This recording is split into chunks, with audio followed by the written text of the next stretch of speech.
Well, good morning. Welcome back to what should be our last study from the book of Ruth.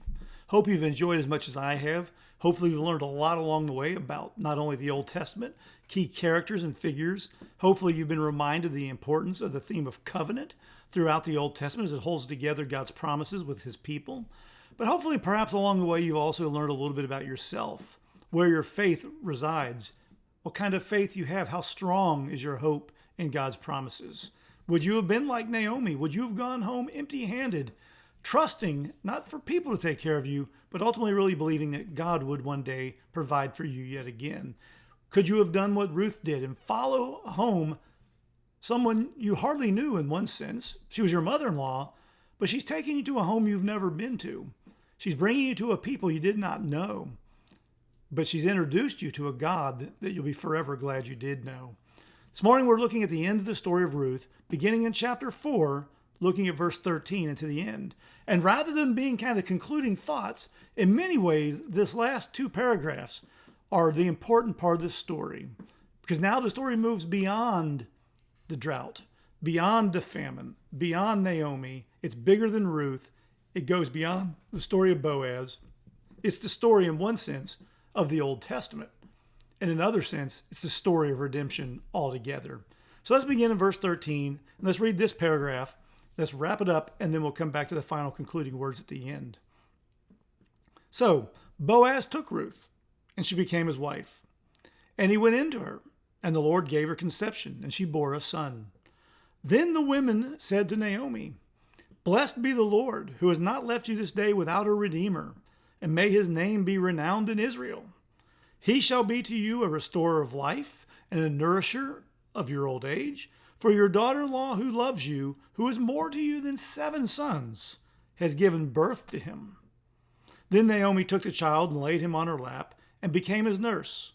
And the women of the neighborhood gave him a name, saying, "A son has been born to Naomi." They named him Obed. He was the father of Jesse, the father of David. And so now the story comes to a conclusion. The author wraps all the pieces together nicely here at the end. The contract has been made. The agreement has been ratified by witnesses at the city gate. Here it all comes to the final conclusion and head. So Boaz took Ruth. He followed through. He did what he promised all the way back in chapter 3. She became his wife. He took on her and the obligations associated with it. He went into her. It's a euphemism for they celebrated their marriage. And the Lord, notice this emphasis here, the Lord gave her conception. The understanding is children are a blessing, but they're a blessing from the Lord. And she bore a son. And so the prayer that was mentioned at the end of the last paragraph, just above this in chapter 4, has been answered. God has given her a child. She's given her a son. Then the women, now all of a sudden the women in the village come into the picture. The story that begins with the men who fail and follows the story of 2 women who remain faithful. Now the women in the village enter into the scene. Then the women in the village said to Naomi, "Blessed be your Lord," or "Blessed be the Lord." Now they're praising God, "who has not left you this day without a redeemer, and may his name be renowned in Israel." Now, based on what we've just read in the earlier part of chapter 4, we're assuming that she's talking about Boaz. Remember, one of the prayers that the people at the gate, the men have for Boaz is, "May you be renowned in Bethlehem." Now here the women are praising him. Praise God, he's given you a redeemer. May his name be renowned. But notice, it's no longer renowned in Bethlehem like in verse 11. Here in verse 14, it's renowned in Israel. It's bigger than that. He, whoever this he is, shall be to you a restorer of life and a nourisher of your old age. For your daughter-in-law, who loves you, we're reminded again of Naomi and Ruth's special relationship, she who is more to you than 7 sons. So remember when they came home from the famine, when they came back from Moab, one of Naomi's heartbreaks, one of the things she bitterly complained about was, "I have no son to give you, Ruth." And now the picture is Ruth has actually turned out to be better than 7 sons, the complete number of perfection. She's better than all those to you. But notice the twist at the end of verse 15, because the Redeemer, the one who's going to be renowned in Israel, is not Boaz. Because verse 15 says, Ruth has given birth to him. It's the child. Naomi, who never thought she'd have another son, now has a son by way of her daughter-in-law Ruth. Is he the Redeemer? Is this the one? Then Naomi took the child, and some people think this might be the language of, in essence, she formally adopted him. She laid him on her lap, and she became his nurse. And the women of the neighborhood gave him a name. Son has been born to Naomi. There's that emphasis perhaps on the adoption. And they named him Obed. Obed's the father of Jesse. He's the father of David. But I want you to put a couple pieces together. Your Redeemer, renowned in Israel, has been born through the Moabite Ruth. But now I want you to go back up the page or the screen and look at the end of the previous paragraph, the blessing the men pronounced on Boaz. May you act worthily, and he did act worthily, in Ephratah. May you be renowned in Bethlehem, be famous. May your house be like that of Perez. We talked about that in the last video, whom Tamar bore to Judah. Here's why they want him to be famous. May his house be like Perez. Here's why or how. Because of the offspring that God will give you through this woman or by this woman. That word offspring could mean singular, son, in which case we should read the next paragraph as, the blessing has been found in Obed. But you'll notice the author of Ruth doesn't just stop with Obed. He makes sure that he gives us both in verse 17 and again at the end of the chapter, a long list, a genealogy. Remember, genealogies often mean turning points that goes beyond the son. He gave you a son, but this son is going to be the father of Jesse, who now is an offspring also of Boaz. He's the father of David, another offspring of Boaz through Jesse, through Obed.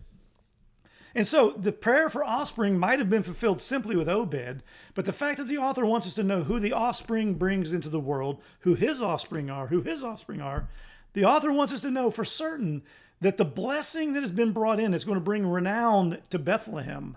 It's going to bring a blessing to all of Israel. Verse 14 is going to come not through Boaz. He's not the kinsman redeemer ultimately. It's not Obed. In fact, if you think of the entire biblical narrative, how many times do we hear of Obed beyond this story? We hear a little more about Jesse, but only because of his son David. David, the eventual king of Israel, the greatest king in all their history, the one they look backwards to and say, this is the one, the king who they look forward to one day, another king like David, all of them connected to Naomi through Ruth by way of Boaz. The Redeemer, they told her, has been born to you. The offspring, the blessing continues. It doesn't die with Mahlon in the fields of Moab.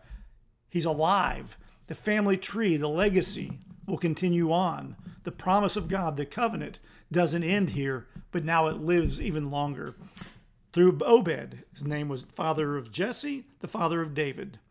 And then finally that genealogy at the end of it all. Now, these are the generations of Perez. So now we're going all the way back to the book of Genesis.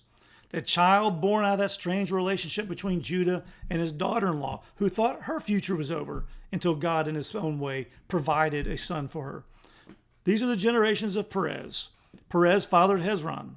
Hezron fathered Ram. Ram fathered Amminadab. Amminadab fathered Nahshon. Nahshon fathered Salmon. Salmon fathered Boaz. So Boaz himself is the product of a weird family tree where it seems as though the men failed to live up to their obligation until God circumstantially, providentially orchestrated the events that it was kept alive. So imagine had all that fallen apart in Genesis, the book of Ruth would have been irrelevant. But through it, the family tree has continued on. The line has passed from one generation to the other. From Boaz, Boaz fathered Obed. Obed fathered Jesse, and Jesse fathered David. For the Old Testament reader, great news, because here's the father of our king. Here's how we get stability. Here's how we're rescued. Remember we said weeks ago that the book of Ruth takes place during the time period of Judges. If you remember the story of Judges, the problem that we're told in Judges is there was no king in Israel. They'd rejected God. Every man did what was right in his own eyes. And what is God solving for them during the time period of Judges? He's going to send them a king like David, a shepherd who's going to bring them all together under one house and provide for them.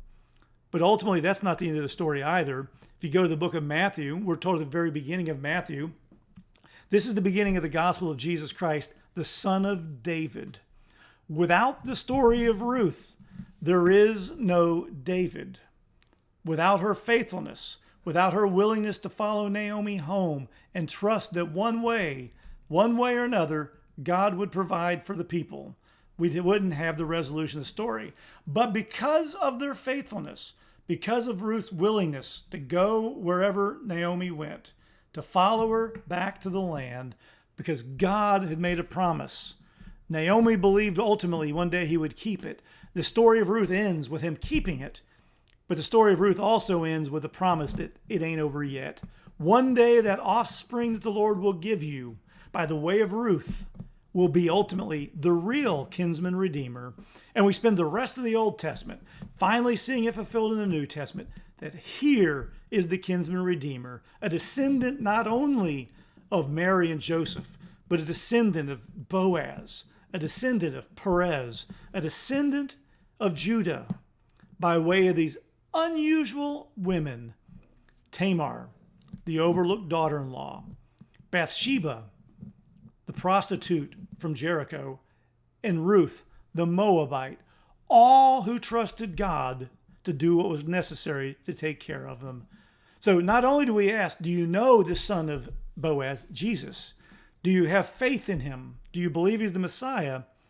We also have to ask, as we end this story, do you have the faith of Ruth? Do you have the faith of Naomi? Are you willing to wait? Are you willing to keep moving on until you see how God answers your prayers? Do you believe he will? And does that sustain you until he does?